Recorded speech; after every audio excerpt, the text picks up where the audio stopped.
Welcome to Soft Hour Library. Tonight's story begins now. Close your eyes and rest. Chapter 10. Bundle visits Scotland Yard.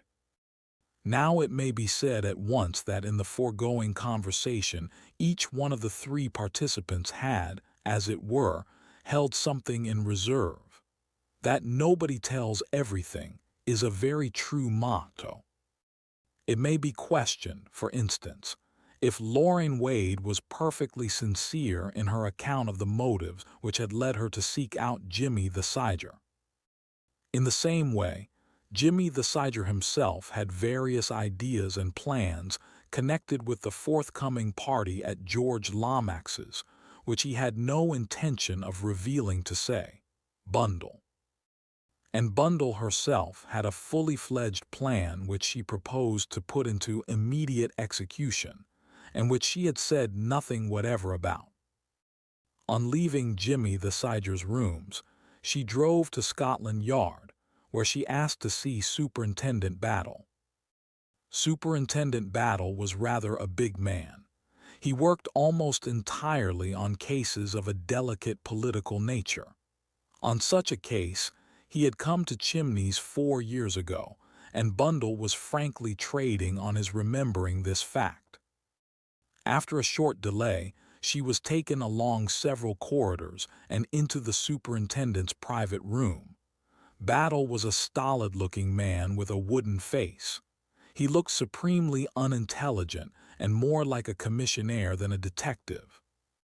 He was standing by the window when she entered, gazing in an expressionless manner at some sparrows. "Good afternoon, Lady Eileen," he said. "Sit down, won't you?" "Thank you," said Bundle. "I was afraid you mightn't remember me." "Always remember people," said Battle. He added, "Got to in my job." "Oh," said Bundle, rather damped. "And what can I do for you?" inquired the superintendent. Bundle came straight to the point. "I've always heard that you people at Scotland Yard have lists of all secret societies and things like that are formed in London." "We try to keep up to date," said Superintendent Battle cautiously. "I suppose a great many of them aren't really dangerous." "We've got a very good rule to go by," said Battle. "The more they talk, the less they'll do. You'd be surprised how well that works out. And I've heard that very often you let them go on." Battle nodded. "That's so. Why shouldn't a man call himself a brother of liberty and meet twice a week in a cellar and talk about rivers of blood? It won't hurt either him or us. And if there is trouble any time, we know where to lay our hands on him." "But sometimes, I suppose," said Bundle slowly, "a society may be more dangerous than anyone imagines." "Very unlikely," said Battle. "But it might happen," persisted Bundle. "Oh, it might," admitted the superintendent. There was a moment or two's silence. Then Bundle said quietly, "Superintendent Battle, could you give me a list of secret societies that have their headquarters in 7 Dials?" It was Superintendent Battle's boast that he had never been seen to display emotion, but Bundle could have sworn that just for a moment his eyelids flickered and he looked taken aback. Only for a moment, however. He was his usual wooden self as he said, "Strictly speaking, Lady Eileen, there's no such place as 7 Dials nowadays." No, most of it is pulled down and rebuilt. It was rather a low quarter once, but it's very respectable and high class nowadays. Not at all a romantic spot to poke about in for mysterious secret societies." "Oh," said Bundle, rather nonplussed. "But all the same, I should very much like to know what put that neighborhood into your head, Lady Eileen." "Have I got to tell you?" "Well, it saves trouble, doesn't it? We know where we are, so to speak." Bundle hesitated for a minute.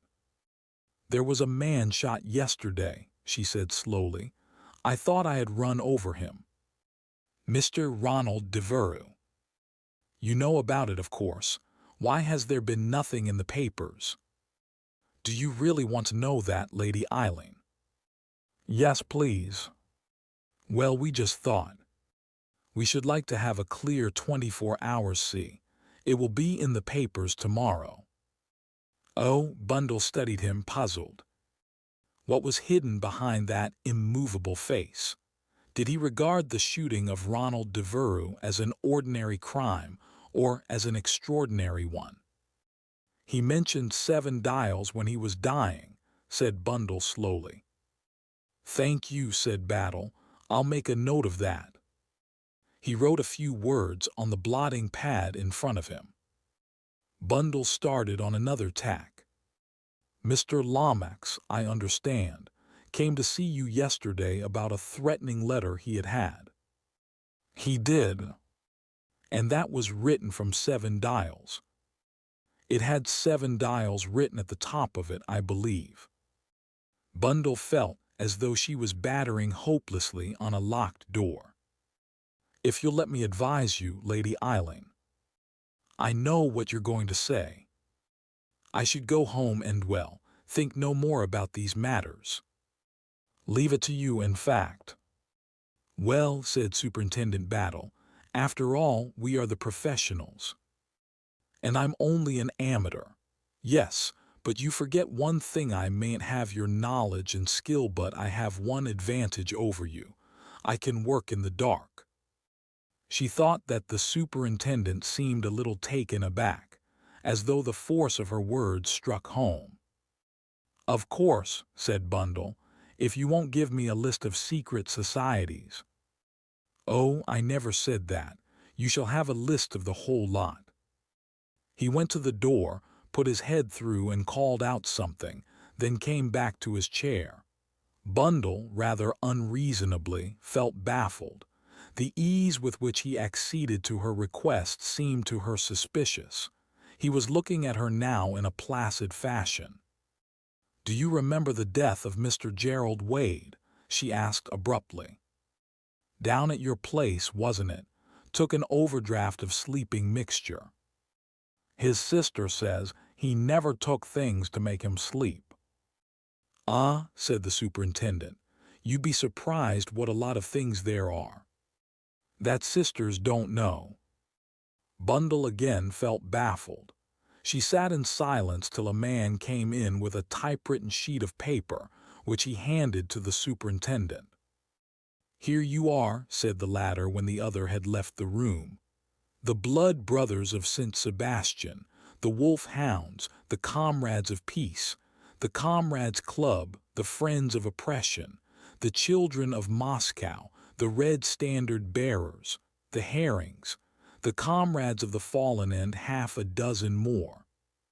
He handed it to her with a distinct twinkle in his eye. You give it to me, said Bundle, because you know it's not going to be the slightest use to me. Do you want me to leave the whole thing alone? I should prefer it, said Battle. You see, if you go messing round all these places, well, it's going to give us a lot of trouble. Looking after me, you mean? Looking after you, Lady Eileen. Bundle had risen to her feet. Now she stood undecided.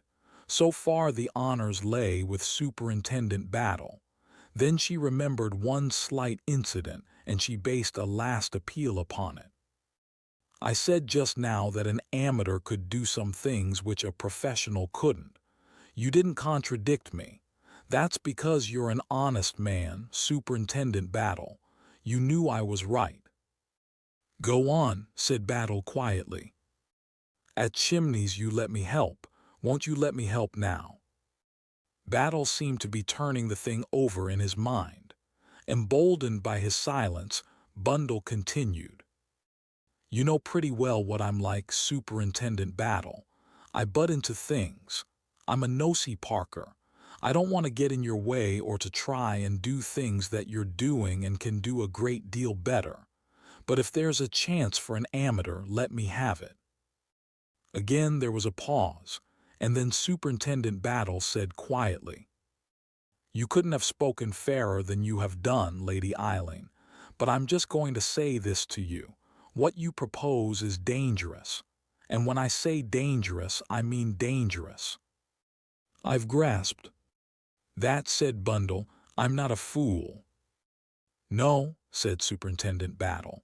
Never knew a young lady who was less so. What I'll do for you, Lady Eileen, is this. I'll just give you one little hint. And I'm doing it because I never have thought much of the motto, safety first. In my opinion, half the people who spend their lives avoiding being run over by buses had much better be run over and put safely out of the way. They're no good. This remarkable utterance issuing from the conventional lips of Superintendent Battle quite took Bundle's breath away. What was the hint you were going to give me? She asked at last. You know Mr. Eversley, don't you? No, Bill. Why, of course, but what? I think Mr. Bill Eversley will be able to tell you all you want to know about 7 Dials. Bill knows about it, Bill. I didn't say that, not at all, but I think, being a quick-witted young lady, you'll get what you want from him. And now, said Superintendent Battle firmly, I'm not going to say another word. Chapter 11. Dinner with Bill. Bundle set out to keep her appointment with Bill on the following evening full of expectation. Bill greeted her with every sign of elation. Bill really is rather nice, thought Bundle to herself, just like a large, clumsy dog that wags its tail when it's pleased to see you. The large dog was uttering short staccato yelps of comment and information. You look tremendously fit, Bundle. I can't tell you how pleased I am to see you. I've ordered oysters. You do like oysters, don't you? And how's everything? What did you want to go moldering about abroad so long? Were you having a very gay time? No, deadly, said Bundle. Perfectly foul. Old, diseased colonels creeping about in the sun, and active, wizened spinsters running libraries and churches. Give me England, said Bill. I bar this foreign business except Switzerland. Switzerland's all right. I'm thinking of going this Christmas. Why? Don't you come along? I'll think of it, said Bundle. What have you been doing with yourself lately, Bill? It was an incautious query. Bundle had merely made it out of politeness and as a preliminary to introducing her own topics of conversation. It was, however, the opening for which Bill had been waiting. That's just what I've been wanting to tell you about. You're brainy, Bundle, and I want your advice.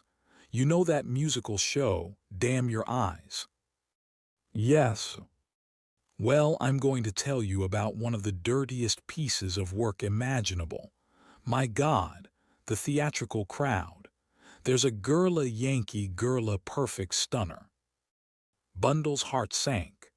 The grievances of Bill's lady friends were always interminable. They went on, and there was no stemming them.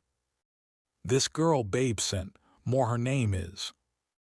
I wonder how she got that name, said Bundle sarcastically. Bill replied literally. She got it out of Who's Who, opened it and jabbed her finger down on a page without looking. Pretty nifty, eh? Her real name's Goldschmidt or Abrameyer, something quite impossible. Oh, quite, agreed Bundle. Well, Babe sent, Moore is pretty smart, and she's got muscles. She was one of the 8 girls who made the living bridge.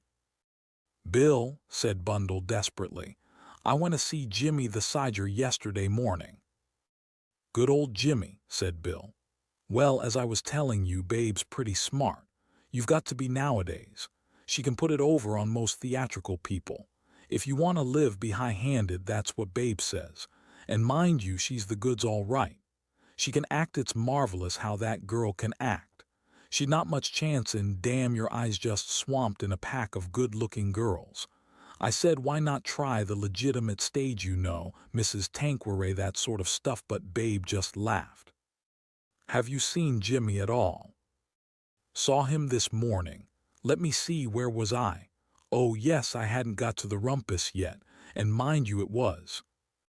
Jealousy, sheer, spiteful jealousy. The other girl wasn't a patch on Babe for looks, and she knew it, so she went behind her back. Bundle resigned herself to the inevitable and heard the whole story of the unfortunate circumstances which had led up to Babe St. Moore's summary disappearance from the cast of Damn Your Eyes. It took a long time. When Bill finally paused for breath and sympathy, Bundle said, "You're quite right, Bill. It's a rotten shame. There must be a lot of jealousy about. The whole theatrical world's rotten with it." "It must be. Did Jimmy say anything to you about coming down to the Abbey next week?" For the first time, Bill gave his attention to what Bundle was saying. He was full of a long rigmarole he wanted me to stuff Cotters with, about wanting to stand in the conservative interest. But you know, Bundle, it's too damned risky. "Stuff," said Bundle. "If George does find him out, he won't blame you. You'll just have been taken in, that's all." "That's not it at all," said Bill. "I mean it's too damned risky for Jimmy. Before he knows where he is, he'll be parked down somewhere like Tooting West, pledged to kiss babies and make speeches. You don't know how thorough Cotters is and how frightfully energetic." "Well, we'll have to risk that," said Bundle. "Jimmy can take care of himself all right." "You don't know Cotters," repeated Bill. "Who's coming to this party, Bill? Is it anything very special?" "Only the usual sort of muck. Mrs. Agatha for one." "The MP?" "Yes, you know, always going off the deep end about welfare and pure milk and save the children. Think of poor Jimmy being talked to by her." "Never mind Jimmy, go on telling me." "Then there's a Hungarian, what they call a young Hungarian, Countess something unpronounceable. She's all right." He swallowed as though embarrassed, and Bundle observed that he was crumbling his bread nervously. "Young and beautiful?" she inquired delicately. "Oh, rather. I didn't know George went in for female beauty much." "Oh, he doesn't. She runs baby feeding in Budapest, something like that. Naturally, she and Mrs. Agatha want to get together." "Who else?" "Sir Stanley Digby." "The Air Minister?" "Yes, and his secretary, Terence O'Rourke. He's rather a lad by the way, or used to be in his flying days. Then there's a perfectly poisonous German chap called Herr Eberhard. I don't know who he is, but we're all making the hell of a fuss about him.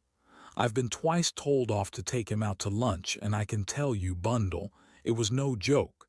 He's not like the embassy chaps, who are all very decent. This man sucks in soup and eats peas with a knife. Not only that, but the brute is always biting his fingernails, positively gnaws at them. Pretty foul, isn't it? I believe he invents things something of the kind. Well, that's all. Oh, yes, Sir Oswald Coote. And Lady Coote. Yes, I believe she's coming too." Bundle sat lost in thought for some minutes. Bill's list was suggestive, but she hadn't time to think out various possibilities just now. She must get on to the next point. "Bill," she said, "what's all this about 7 Dials?" Bill at once looked horribly embarrassed. He blinked and avoided her glance. "I don't know what you mean," he said. "Nonsense," said Bundle. "I was told you know all about it." "About what?" This was rather a poser. Bundle shifted her ground. "I don't see what you want to be so secretive for," she complained. "Nothing to be secretive about. Nobody goes there much now. It was only a craze." This sounded puzzling. "One gets so out of things when one is away," said Bundle in a sad voice. "Oh, you haven't missed much," said Bill. "Everyone went there just to say they had been. It was boring really, and my God, you can get tired of fried fish. Where did everyone go? To the Seven Dials Club, of course, said Bill, staring. Wasn't that what you were asking about?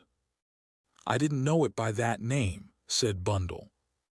Used to be a slummy sort of district round about Tottenham Court Road way. It's all pulled down and cleaned up now. But the Seven Dials Club keeps to the old atmosphere. Fried fish and chips, general squalor. Kind of East End stunt, but awfully handy to get at after a show.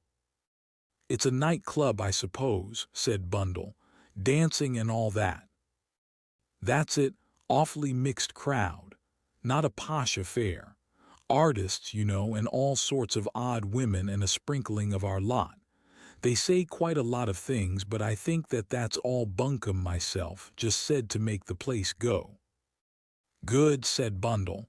We'll go there tonight. Oh, I shouldn't do that, said Bill. His embarrassment had returned. I tell you it's played out. Nobody goes there now. Well, we're going. You wouldn't care for it, Bundle. You wouldn't really. You're going to take me to the Seven Dials Club and nowhere else, Bill. And I should like to know why you are so unwilling. Unwilling. Painfully so. What's the guilty secret? Guilty secret. Don't keep repeating what I say. You do it to give yourself time. I don't, said Bill indignantly. It's only. Well, I know there's something. You never can conceal anything. I've got nothing to conceal. It's only. Well, it's a long story, you see. I took Babescent more there one night. Oh, Babescent more again.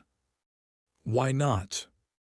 I didn't know it was about her, said Bundle, stifling a yawn. As I say, I took Babe there. She rather fancied a lobster. I had a lobster under my arm. The story went on when the lobster had been finally dismembered in a struggle between Bill and a fellow who was a rank outsider. Bundle brought her attention back to him. I see, she said, and there was a row. Yes, but it was my lobster. I'd bought it and paid for it. I had a perfect right. Oh, you had, said Bundle hastily. But I'm sure that's all forgotten now, and I don't care for lobsters anyway, so let's go. We may be raided by the police. There's a room upstairs where they play baccarat. Father will have to come out and bail me out, that's all. Come on, Bill. Bill still seemed rather reluctant, but Bundle was adamant, and they were soon speeding to their destination in a taxi. The place, when they got to it, was much as she imagined it would be.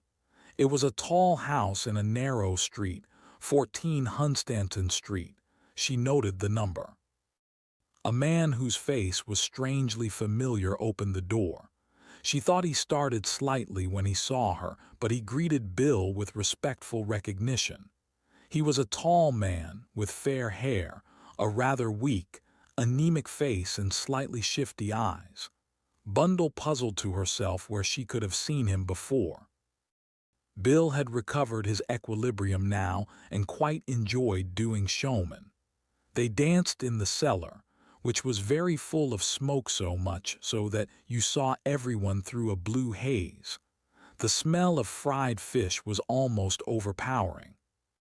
On the wall were rough charcoal sketches, some of them executed with real talent. The company was extremely mixed. There were portly foreigners, opulent Jewesses, a sprinkling of the really smart, and several ladies belonging to the oldest profession in the world. Soon Bill led Bundle upstairs. There the weak-faced man was on guard, watching all those admitted to the gambling room with a lynx eye. Suddenly recognition came to Bundle. Of course, she said. How stupid of me. It's Alfred, who used to be second footman at Chimneys. How are you, Alfred? Nicely, thank you, your ladyship. When did you leave Chimneys, Alfred? Was it long before we got back? It was about a month ago, lady. I got a chance of bettering myself, and it seemed a pity not to take it. I suppose they pay you very well here, remarked Bundle. Very fair, lady. Bundle passed in. It seemed to her that in this room, the real life of the club was exposed. The stakes were high, she saw that at once, and the people gathered round the two tables were of the true type, hawk-eyed, haggard, with the gambling fever in their blood. She and Bill stayed there for about half an hour. Then Bill grew restive. Let's get out of this place, Bundle, and go on dancing. Bundle agreed. There was nothing to be seen here. They went down again. They danced for another half hour, had fish and chips, and then Bundle declared herself ready to go home. But it's so early, Bill protested. No, it isn't. Not really. And anyway, I've got a long day in front of me tomorrow. What are you going to do? That depends, said Bundle mysteriously. But I can tell you this, Bill, the grass is not going to grow under my feet. It never does, said Mr. Eversley. Chapter 12. Inquiries at Chimneys. Bundle's temperament was certainly not inherited from her father, whose prevailing characteristic was a wholly amiable inertia. As Bill Eversley had very justly remarked, the grass never did grow under Bundle's feet. On the morning following her dinner with Bill, Bundle woke full of energy. She had 3 distinct plans which she meant to put into operation that day, and she realized that she was going to be slightly hampered by the limits of time and space. Fortunately, she did not suffer from the affliction of Jerry Wade, Ronnie Devereux, and Jimmy the Siger, that of not being able to get up in the morning. Sir Oswald Coote himself would have had no fault to find with her on the score of early rising. At 8:30 Bundle had breakfasted and was on her way to Chimneys in the Hispano. Her father seemed mildly pleased to see her. I never know when you're going to turn up, he said, but this will save me ringing up, which I hate. Colonel Melrose was here yesterday about the inquest. Colonel Melrose was chief constable of the county, and an old friend of Lord Caterham. You mean the inquest on Ronnie Devereux? When is it to be? Tomorrow, 12 o'clock. Melrose will call for you. Having found the body, you'll have to give evidence, but he said you needn't be at all alarmed. Why on earth should I be alarmed? Well, you know, said Lord Caterham apologetically, Melrose is a bit old-fashioned. 12 o'clock, said Bundle. Good, I shall be here if I'm still alive. Have you any reason to anticipate not being alive? One never knows, said Bundle. The strain of modern life, as the newspapers say. Which reminds me that George Lomax asked me to come over to the Abbey next week. I refused, of course. Quite right, said Bundle. We don't want you mixed up in any funny business. Is there going to be any funny business?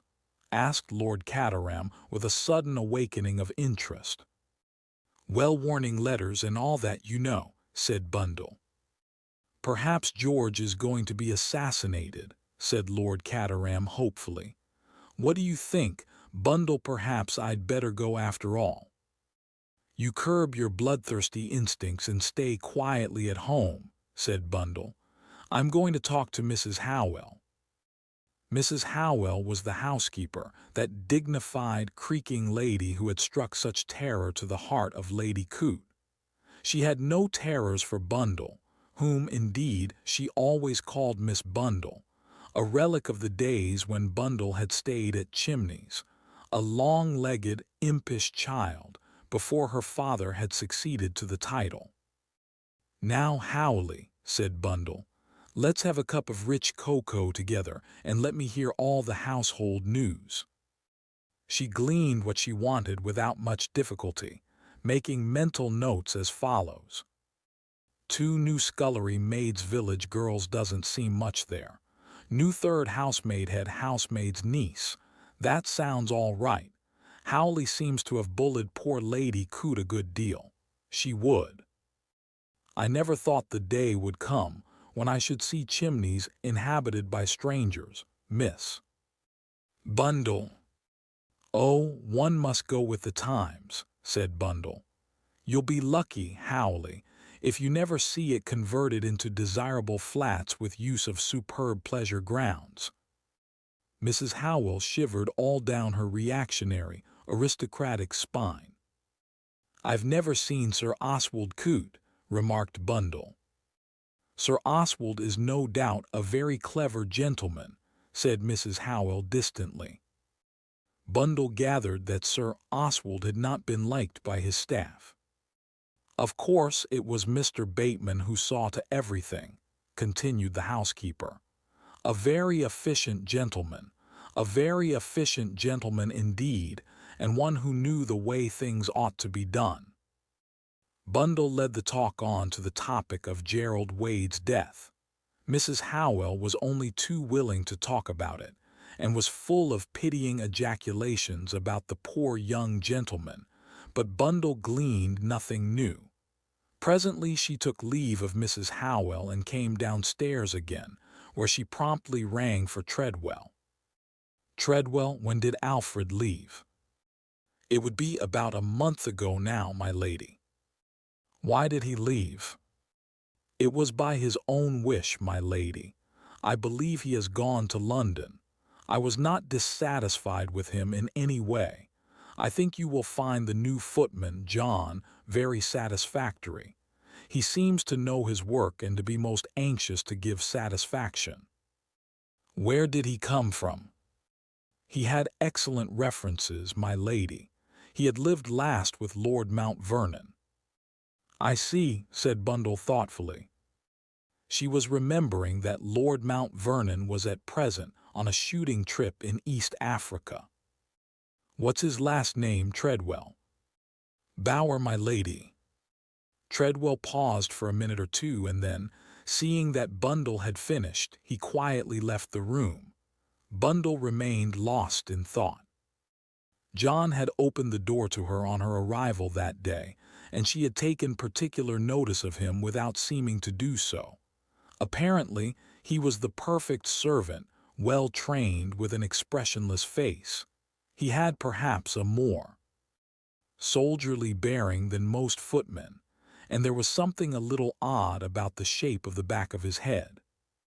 But these details, as Bundle realized, were hardly relevant to the situation. She sat frowning down at the blotting paper in front of her. She had a pencil in her hand and was idly tracing the name Bower over and over again. Suddenly an idea struck her and she stopped dead, staring at the word. Then she summoned Treadwell once more. Treadwell, how is the name Bower spelt? B-A-U-E-R, my lady. That's not an English name. I believe he is of Swiss extraction, my lady. Oh, that's all, Treadwell, thank you. Swiss extraction. No, German. That martial carriage, that flat back to the head, and he had come to Chimneys a fortnight before Jerry Wade's death. Bundle rose to her feet. She had done all she could hear. Now to get on with things. She went in search of her father. I'm off again, she said. I've got to go and see Aunt Marcia. Got to see Marcia? Lord Caterham's voice was full of astonishment. Poor child, how did you get let in for that? Just for once, said Bundle. I happen to be going of my own free will. Lord Caterham looked at her in amazement. That anyone could have a genuine desire to face his redoubtable sister-in-law was quite incomprehensible to him. Marcia, Marchioness of Caterham, the widow of his late brother Henry, was a very prominent personality.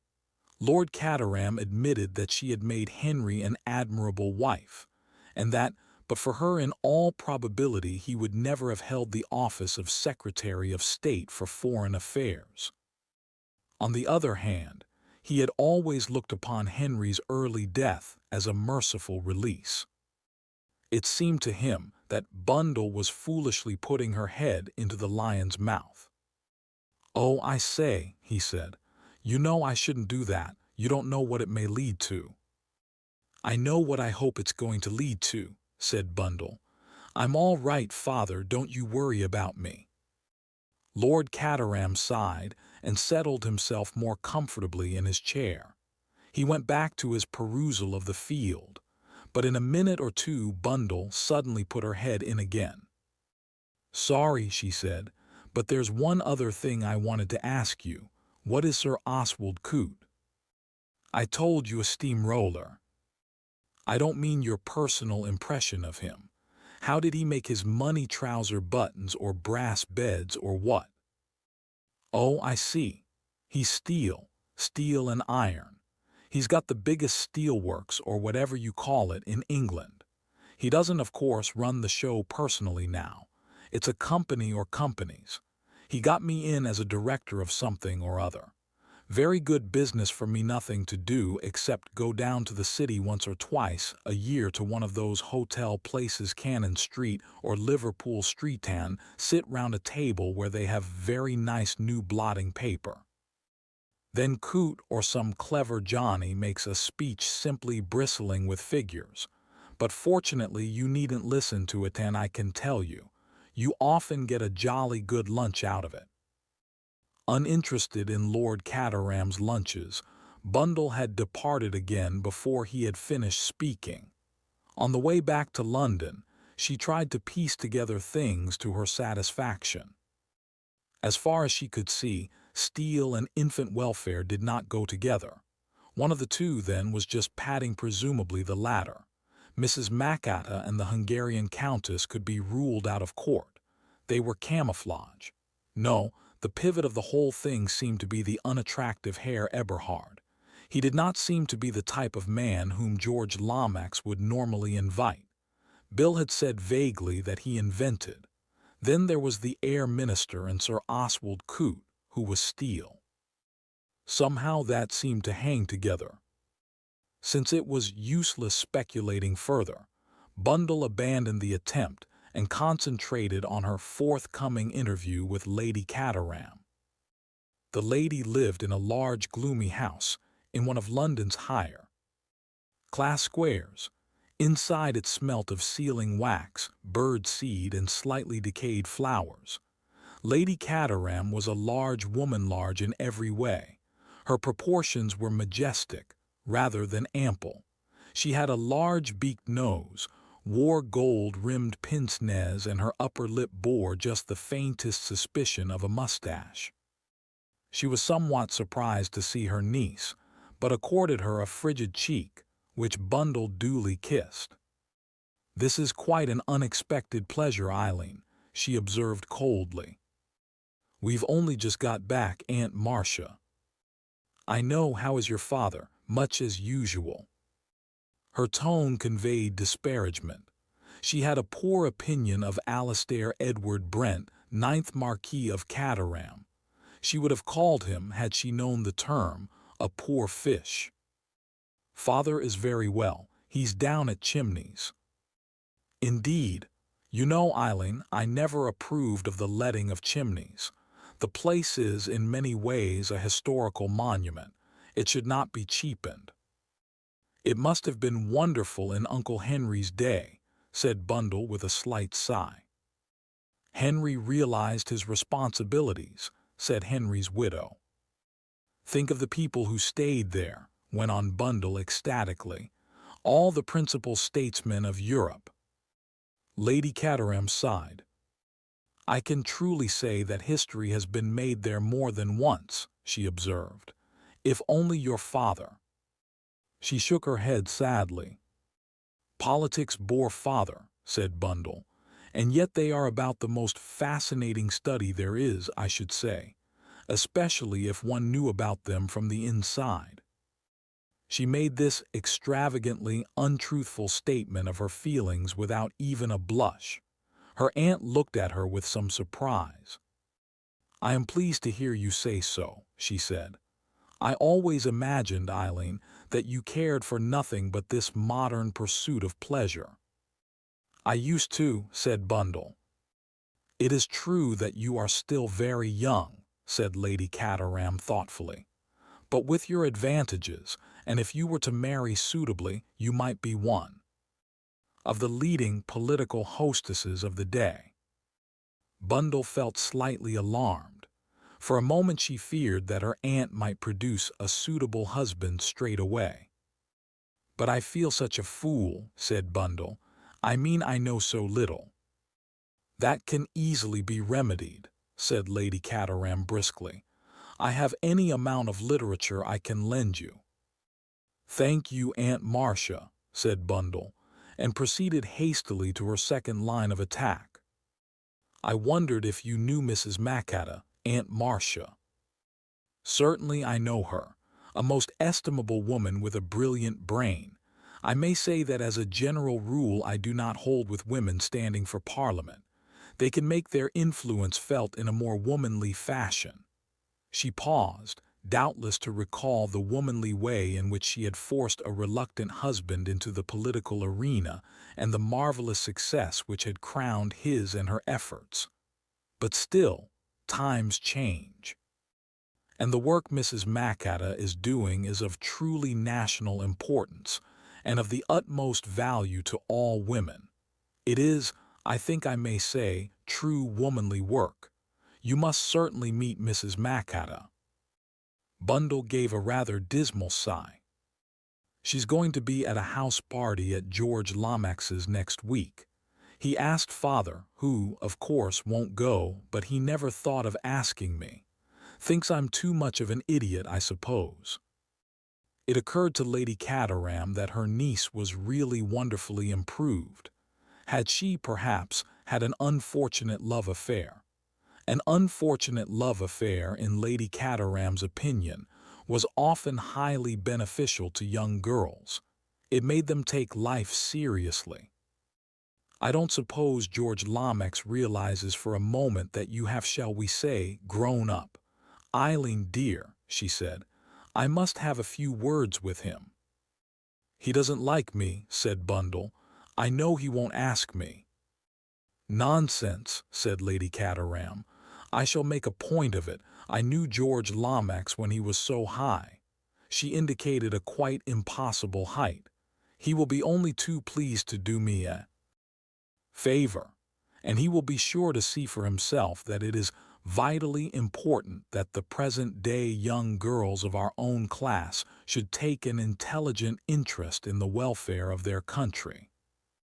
Bundle nearly said, "Hear, hear," but checked herself. "I will find you some literature now," said Lady Caterham, rising. She called in a piercing voice, "Miss Connor."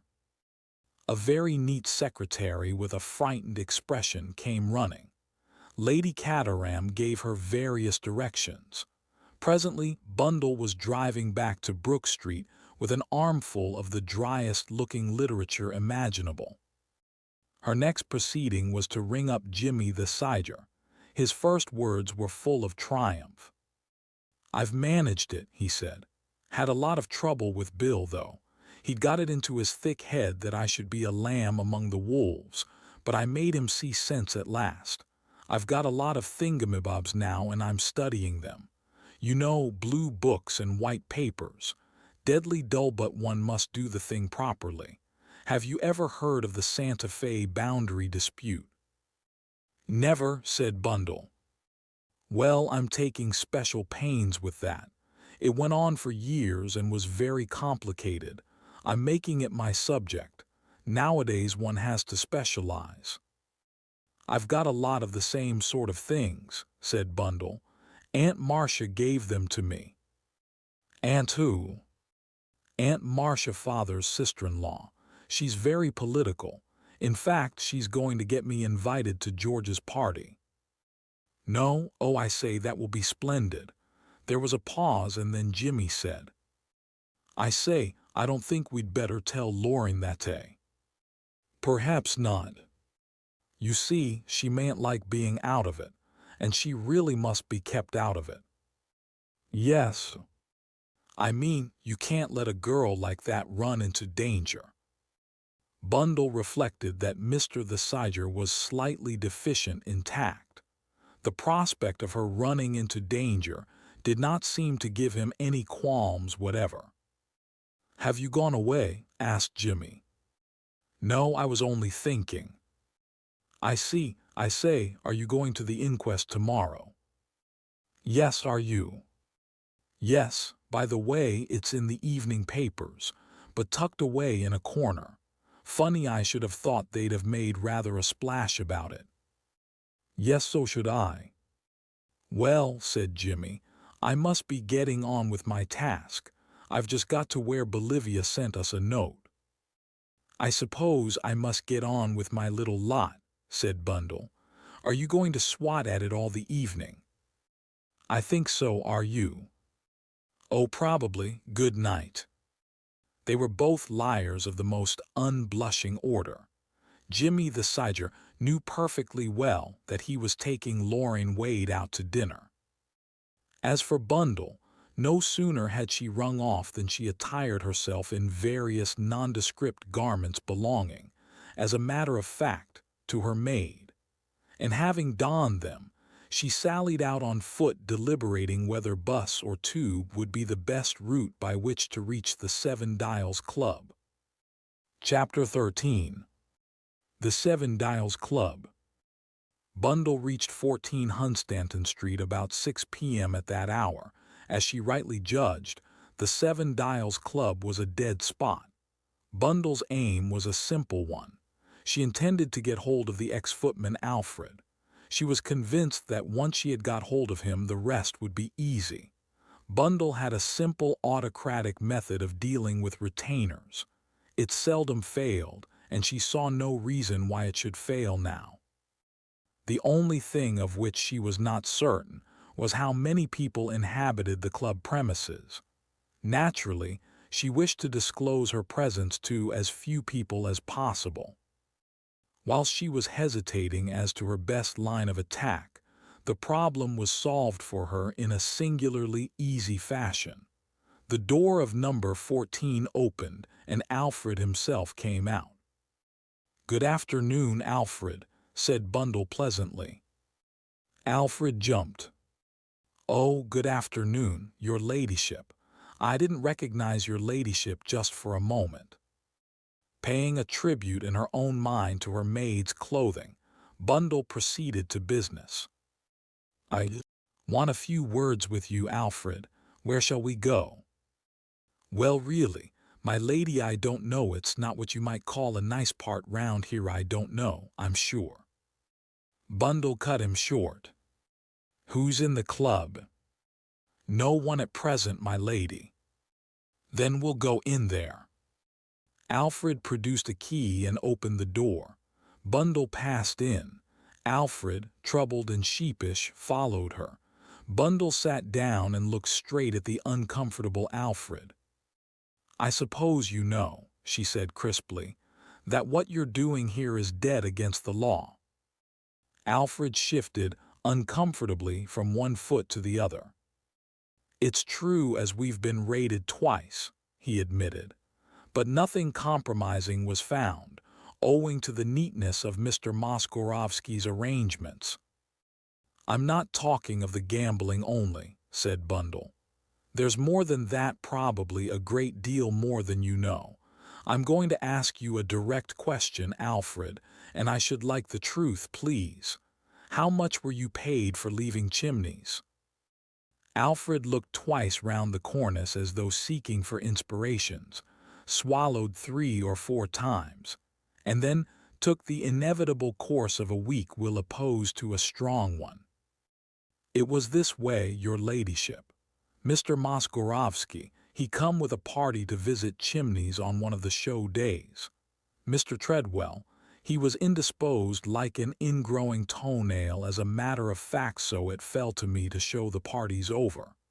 At the end of the tour, Mr. Moskorovsky, he stays behind the rest, and after giving me something handsome, he falls into conversation." "Yes," said Bundle encouragingly. "And the long and the short of it was, said Alfred, with a sudden acceleration of his narrative, "that he offers me £100 down to leave that instant minute and to look after this here club. He wanted someone as was used to the best families to give the place a tone, as he put it. And well, it seemed flying in the face of Providence to refuse, let alone that the wages I get here are just 3 times what they were as second footmen." £100, said Bundle. "That's a very large sum, Alfred. Did they say anything about who was to fill your place at Chimneys?" "I demurred a bit, my lady, about leaving at once. As I pointed out, it wasn't usual and might cause inconvenience. But Mr. Moskorovsky, he knew of a young chapman in good service and ready to come any minute. So I mentioned his name to Mr. Treadwell, and everything was settled pleasant-like." Bundle nodded. Her own suspicions had been correct, and the modus operandi was much as she had thought it to be. She essayed a further inquiry. "Who is Mr. Moskorovsky?" "Gentleman as runs this club. Russian gentleman. A very clever gentleman, too."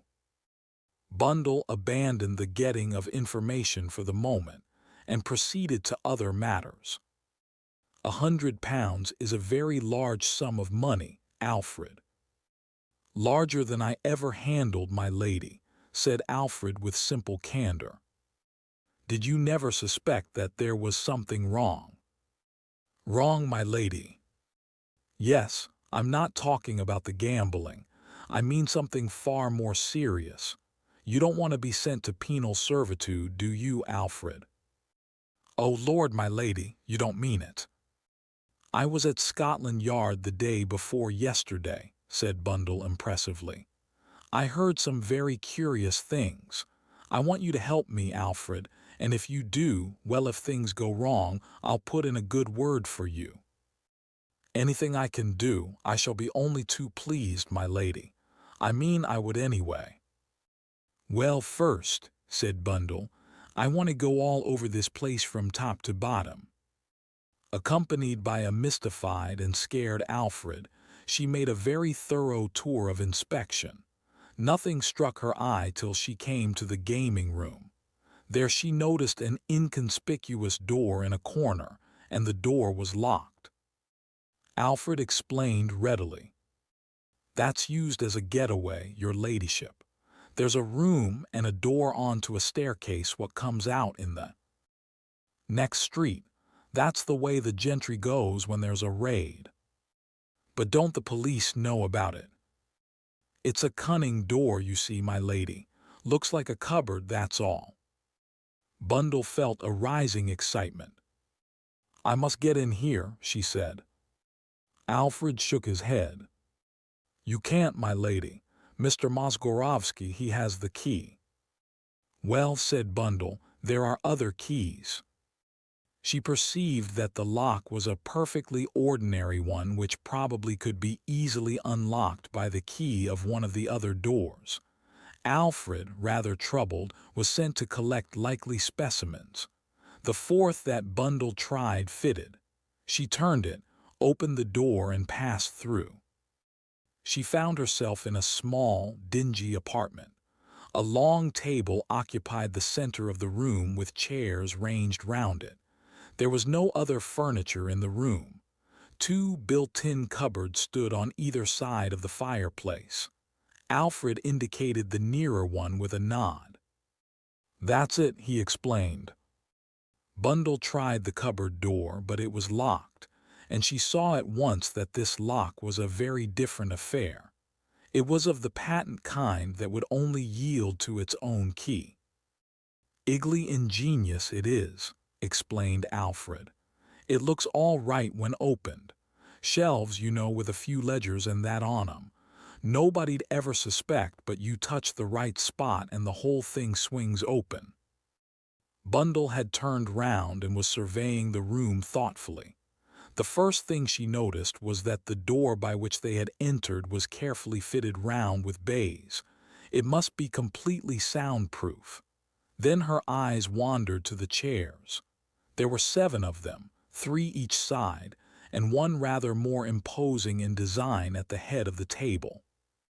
Bundle's eyes brightened. She had found what she was looking for. This, she felt sure, was the meeting place of the secret organization. The place was almost perfectly planned. It looked so innocent you could reach it just by stepping through from the gaming room, or you could arrive there by the secret entrance, and any secrecy, any precautions were easily explained by the gaming going on in the next room. Idly, as these thoughts passed through her mind, she drew a finger across the marble of the mantelpiece. Alfred saw and misinterpreted the action. "You won't find no dirt, not to speak of," he said. "Mr. Mosgorovsky, he ordered the place to be swept out this morning, and I did it while he waited." "Oh," said Bundle, thinking very hard. "This morning, eh?" "Has to be done sometimes," said Alfred, "though the room's never what you might call used." Next minute he received a shock. "Alfred," said Bundle, "you've got to find me a place in this room where I can hide." Alfred looked at her in dismay. "But it's impossible, my lady. You'll get me into trouble and I'll lose my job." "You'll lose it anyway when you go to prison," said Bundle unkindly. "But as a matter of fact, you needn't worry. Nobody will know anything about it." "And there ain't no place," wailed Alfred. "Look round for yourself, your ladyship, if you don't believe me." Bundle was forced to admit that there was something in this argument, but she had the true spirit of one undertaking adventures. "Nonsense," she said with determination. "There has got to be a place." "But there ain't one," wailed Alfred. Never had a room shown itself more unpropitious for concealment.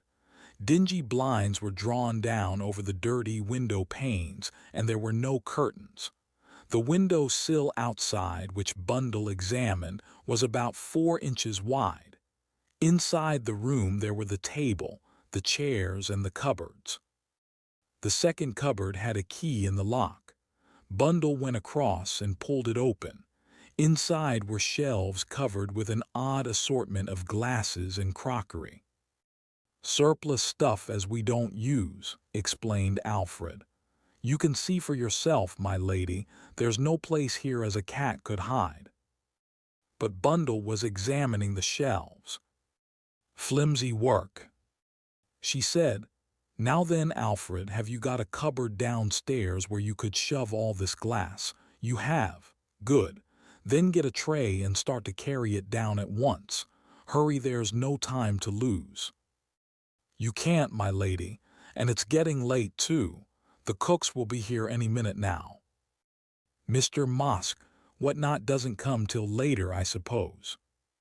"He's never here much before midnight, but oh, my lady." "Don't talk so much, Alfred," said Bundle. "Get that tray. If you stay here arguing, you will get into trouble."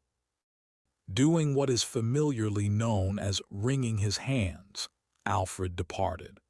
Presently he returned with a tray, and having by now realized that his protests were useless, he worked with a nervous energy quite surprising. As Bundle had seen, the shelves were easily detachable. She took them down, ranged them upright against the wall, and then stepped in. She remarked, "pretty narrow. It's going to be a tight fit. Shut the door on me carefully, Alfred, that's right. Yes, it can be done. Now I want a gimlet." "A gimlet, my lady." "That's what I said." "I don't know." "Nonsense, you must have a gimlet. Perhaps you've got an auger as well. If you haven't got what I want, you'll have to go out and buy it, so you'd better try hard to find the right thing." Alfred departed and returned presently with quite a creditable assortment of tools. Bundle seized what she wanted and proceeded swiftly and efficiently to bore a small hole at the level of her right eye. She did this from the outside so that it should be less noticeable, and she dared not make it too large lest it should attract attention. "There, that'll do," she remarked at last. "Oh, but my lady, my lady." "Yes, but they'll find you if they should open the door." "They won't open the door," said Bundle, "because you are going to lock it and take the key away. And if by chance Mr. Mozgorovsky should ask for the key—" "Tell him it's lost," said Bundle briskly. "But nobody's going to worry about this cupboard. It's only here to attract attention from the other one and make a pair. Go on, Alfred. Someone might come at any time. Lock me in and take the key and come and let me out when everyone's gone." "You'll be taken bad, my lady. You'll faint." "I never faint," said Bundle. "But you might as well get me a cocktail. I shall certainly need it.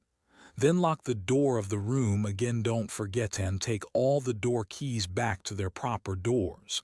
And, Alfred, don't be too much of a rabbit. Remember, if anything goes wrong, I'll see you through." "And that's that," said Bundle to herself when, having served the cocktail, Alfred had finally departed. She was not nervous lest Alfred's nerve should fail and he should give her away. She knew that his sense of self-preservation was far too strong for that. His training alone helped him to conceal private emotions beneath the mask of the well-trained servant. Only one thing worried Bundle: the interpretation she had chosen to put upon the cleaning of the room that morning might be all wrong, and if so, Bundle sighed in the narrow confines of the cupboard. The prospect of spending long hours in it for nothing was not attractive.